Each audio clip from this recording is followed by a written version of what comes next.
이스라엘이 이란과의 전쟁에서 질 수밖에 없는 성경적 근거. 지금은 성경에서 예언한 야곱의 환란 바로 직전입니다.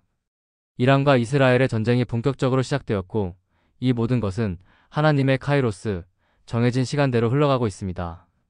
현재 대부분의 언론은 이스라엘이 이란을 상대로 우세를 점하고 있다고 보도하고 있으며 많은 성경학자들과 기독교인들 역시 이번 이란과 이스라엘의 전쟁에서 이스라엘이 승리할 것이라고 믿고 있습니다. 그러나 성경을 근거로 볼 때 이스라엘이 패배할 수밖에 없는 이유를 정리해 보겠습니다. 이스라엘이 전쟁에서 질 수밖에 없는 첫 번째 이유. 하나님 대신 강대국인 미국을 의지하기 때문. 이스라엘의 역사를 보면 하나님을 의지할 때는 번영했고 어떤 강대한 적도 이길 수 있었지만 하나님을 잊고 자신들의 힘이나 우상 혹은 강대국을 의지할 때는 반드시 패망했습니다. 대표적인 예는 북이스라엘과 남유다의 멸망입니다. 북이스라엘은 아람, 아수르 등 이방 나라와 동맹을 맺거나 도움을 구하며 하나님을 의지하지 않았습니다.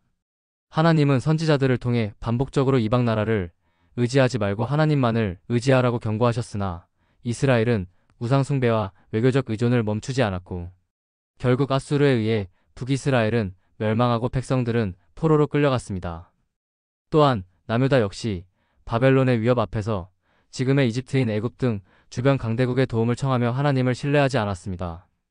선지자 예레미야, 이사야 등은 애굽을 의지하지 말고 여호와를 의지하라고 외쳤지만 유다 왕들과 백성들은 이를 무시하였습니다. 그 결과 바벨론에 의해 예루살렘이 함락되고 유다 백성들도 포로로 끌려갔습니다. 안타깝게도 지금의 이스라엘을 보면 위에서 언급했던 북이스라엘과 남유다의 멸망 때처럼 하나님을 전혀 의지하지 않고 있습니다. 지금 이스라엘을 가만히 지켜보십시오. 네타냐후 총리가 하나님을 의지하거나 전쟁을 하나님께 맡기겠다는 발언을 했다는 뉴스를 들어보신 적 있으신가요?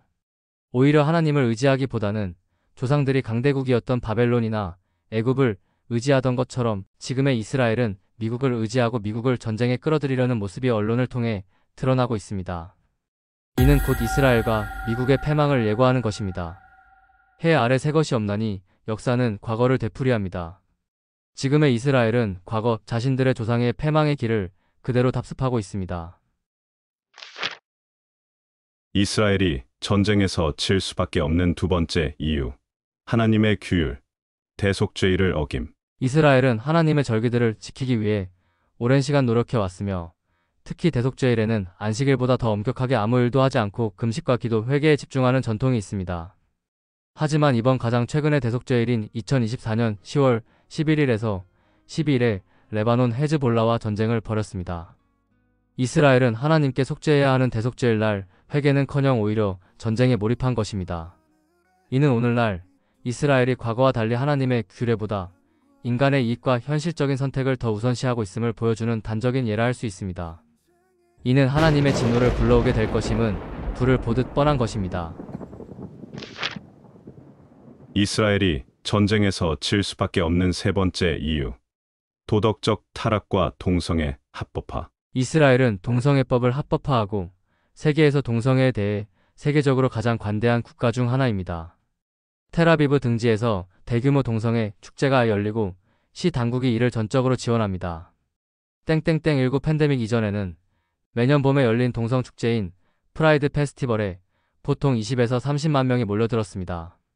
이스라엘의 텔아비브는 세계 3대 게이 도시로 2017년 당시 텔아비브 인구 43만 명 중 25%가 성소수자로 조사된 바도 있습니다. 텔아비브는 마치 소돔과 고모라처럼 타락의 길을 걷고 있습니다. 하나님께 불순종한 결과 소돔과 고모라가 어떤 운명을 맞았는지 우리는 창세기에서 롯의 이야기를 통해 이미 잘 알고 있습니다. 이스라엘이 전쟁에서 질 수밖에 없는 네 번째 이유. 회개하지 않는 이스라엘. 오늘날 이스라엘은 겉으로는 전통과 종교를 내세우지만 실제로는 하나님의 뜻과는 멀어진 모습입니다. 2015년 이스라엘 내 갤럽 조사에 따르면 유대인의 65%가 자신을 종교적이지 않거나 무신론자라고 답했습니다. 대부분의 사람들이 하나님을 믿고 있으리라고 생각했던 것과는 꽤 괴리가 큰 결과입니다. 그들은 여호와께 불순종했을 뿐 아니라 하나님의 아들인 예수님을 십자가에 못 박아 죽이면서 그 피값을 우리와 우리 후손에게 돌리라고 맹세를 하였습니다. 즉, 그들이 기다리던 하나님의 아들을 십자가에 못 박고서도 그에 대한 범민족적인 회개가 한 번도 없었습니다. 아직도 유대인들은 신약을 믿지 않고 예수님이 하나님의 아들인 메시아임을 부인하고 있습니다. 이스라엘이 전쟁에서 질 수밖에 없는 다섯 번째 이유. 성경 예언 구절. 야곱의 환란. 많은 성경학자들과 기독교인들은 이스라엘이 하나님이 지키시는 눈동자이기 때문에 이란과의 전쟁에서도 이스라엘이 승리할 것이라고 말합니다. 이사야 22장 6절과 예레미야 49장 35절에 기록된 엘람의 활을 언급하기도 하고 또 에스겔 38장에서 39장에 기록된 곡과 마곡의 전쟁의 말씀을 그 증거로 내세우기도 합니다. 이 말씀들은 훗날 성취되어질 예언은 맞지만 지금의 시기가 아닙니다.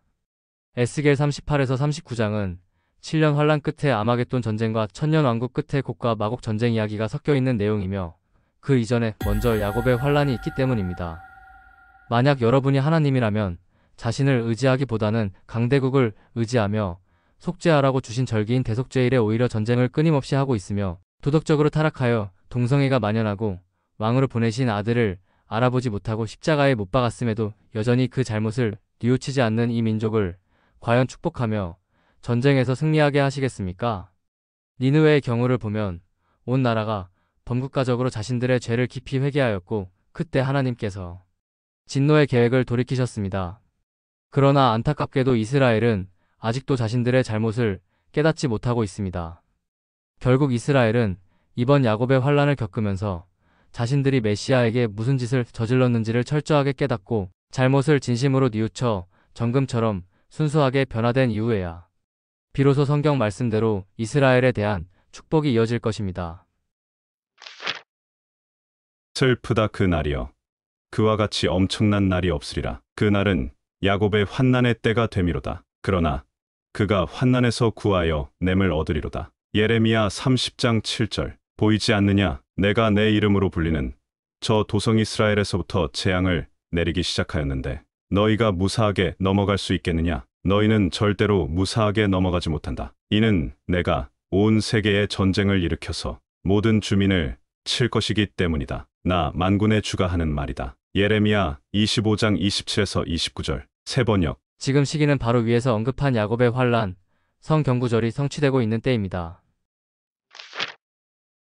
이상 성경에 근거하여 이란과 이스라엘 전쟁에서 이스라엘이 질 수밖에 없는 이유를 5가지로 정리하여 보았습니다.